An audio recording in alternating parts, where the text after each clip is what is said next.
Uyu n'umunsi mwiza Imana ishikije isezerano kuri twebwe babiri. Twaciye muri byinshi byari gutuma dutandukana, ariko Imana yaradukomeje.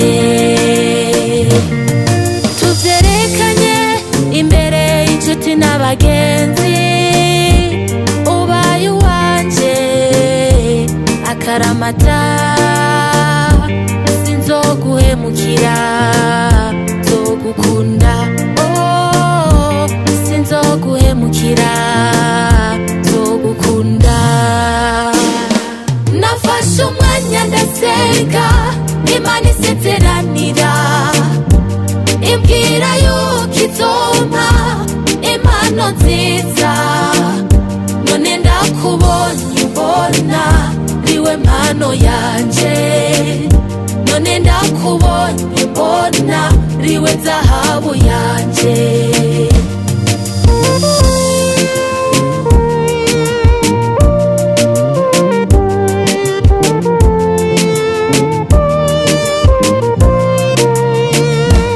Igihe kimwe nabaye mu rukundo na benshi, genda ndondera aho noshika ngo rurame cyane.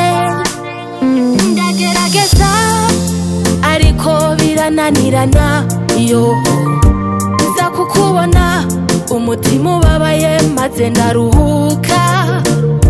Imana yakumpaye nihabwa amashimwe, Imana yakumpaye nihabwa amashimwe. Nafashe umwanya ndasenga, Imana isezeranira, ibwira yuko izompa impano nziza. None ndakubonye mbona riwe mpano yanje, none ndakubonye mbona riwe zahabu yanje. Nafashe umwanya ndasenga, Imana isezeranira, ibwira yuko izompa impano nziza.